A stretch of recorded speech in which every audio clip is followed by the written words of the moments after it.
guys, it's your girl Jay and welcome back to my channel. So I know I haven't posted a video in a long time, and that's because I've been doing other stuff and things like that. So here I am, back and better. I said for September that I will stick to putting out videos every Monday and Friday. Yeah.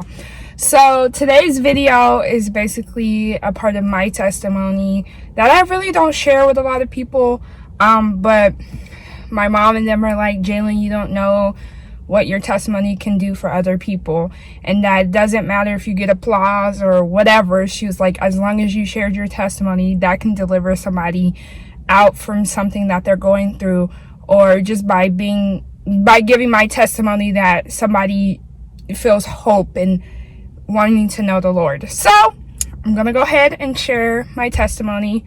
I hope I don't get teary-eyed. You never know. I'm an emotional person, so we will see. Let's jump into the video. I thought I'd do a change of scenery since I'm always in my house. I thought, why not come in my car and sit and talk. I'm parked. I don't know why I have my seatbelt on, but let's get into the story. So the story, I guess we can call this a story time, my testimony, whatever you want to call it. So this goes back to when I was 6 years old. I don't really share a lot of personal stuff, but I had to get surgery on my foot because I have hammer toes. And I'll try to see if I can find a picture that's not disgusting of what hammer toes look like, because, the pictures on Google, they just don't justify what my feet look like. And so I don't really like showing my feet and stuff, but I have hammer toes where all my toes are not straight except for my big toe. My big toe is the only straight toe on my foot. So I have an extra bone in my foot. That's what hammer toes is that you have an extra bone in your foot, and it causes your foot to your toes to curl up a little bit. And they say as you get older, it will be hard for you to walk. You can get arthritis and different things like that. But my mom is like, we serve a God that can do anything. So she's like, I don't want to hear none of that. But yet she still wanted me to get the surgery since I was young. So I didn't have to go through that issues just in case, but yeah. So I went in, we scheduled surgery. I went in to go for surgery. Everything was great. I was getting prepped and everything. And then, this is when I found out I was allergic to an anesthetic called fentanyl. So as I was laying on the table, my mom has her side of the story, but this is my side. As I was laying on the table, before they even could cut my toe to start surgery, I went into cardiac arrest. When I literally said that I shouldn't be here, literally I should have been dead and gone then. So my heart stopped and I was just pretty much dead on the table for 5 minutes. And so a lot of people asked me during that time what happened to me in that 5 minutes.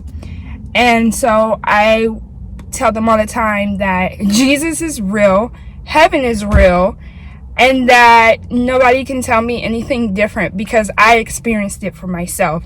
But literally, when I say I've had an experience with God, this is literally what I mean. So I told my mom, I said, well, when I was gone, all of a sudden I saw just white. It wasn't a light, it was just white. And I looked down and I was standing on a cloud. And then I looked forward and I heard a voice that said, come to me, with their hand out. And it was Jesus. I didn't see his face, I didn't see anything, but I just knew for myself that it was God. And so he put his hand out and said, come to me. And before I even, come to me. And there was angels surrounding me. And before I even could start walking toward him, that's when I immediately came back. And I was like, whoa. And so every time I tell my mom and them that story, or somebody that, is trying to get to know me or personal, they just start crying. And I never understood it because I'm like, why are you crying? You didn't experience it.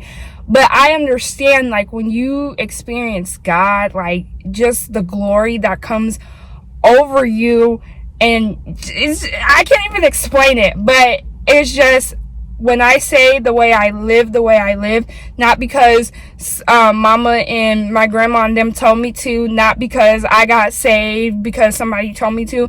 I literally experienced Jesus for myself. And so, tears are coming. Now I understand why people cry. But when I came back, I literally told my mom I didn't want to come back because I saw Jesus. I was in heaven. I didn't want to come back to this evil world. And even though I was 6 years old, I didn't say I didn't have a bad childhood, but it was just like I saw Jesus, like I was there. And so when I saw the angels and God and heard his voice, I knew he was real. I knew it was real. It wasn't a dream. And a lot of people have these experiences going to heaven and stuff, but my personal experience, that's why I ride or die for Jesus. That's why I live the way I do, because I know Jesus for myself. And I'm not saying I'm a perfect Christian. I'm not saying that I live a perfect life, because trust me, baby, I mess up so many times. I disobey sometimes when I'm not supposed to. But when I say Jesus is real and that people that don't believe in him, I just couldn't understand it. But that's not me. I'm not going to judge you if that's your business. But for me to experience God the way I did just at 6 years old, you can't tell me that God is not real and he's not amazing.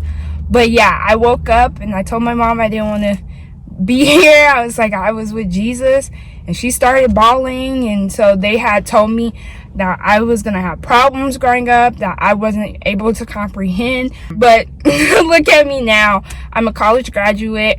I'm living for the Lord and doing different things. And if it wasn't for God, none of this would happen. So all glory belongs to him. I tell people that all the time. All glory belongs to him. But yeah, that's just a little bit of my testimony. My mom has her side. She tells it all the time. But I just want to tell my side of like telling people that Jesus is real, and that getting to know him and having that personal relationship with him is so awesome. It is so awesome. So great. I don't know where my life would be if God wasn't in it. I don't know. I don't know where my life would be if I wasn't saved. But I thank for his grace and mercy. I thank him for choosing me. I thank him for being my father. I thank him for letting me get to know him on a personal, intimate level, because it didn't have to be like that. But I'm just grateful to know who Jesus is and be able to live a life for him. So yeah, that's my testimony. I want to thank you all for watching. I hope my testimony has touched somebody. If it didn't touch you, thank you for watching again. I just want people to know that there is a God and he can bring you out of any situation. It may not be one of the big stories. Me sharing my testimony is to help someone out there that is giving up on hope and they're just like, I don't want to be here no more, or something like that. But that Jesus is real and that he loves you. And if you sit there and talk to him, that he will listen and he will be by your side. So again, thank you for watching. Don't forget to like, comment, and subscribe, and hit that notification button. I hope to talk with you all soon. I love you all. Bye.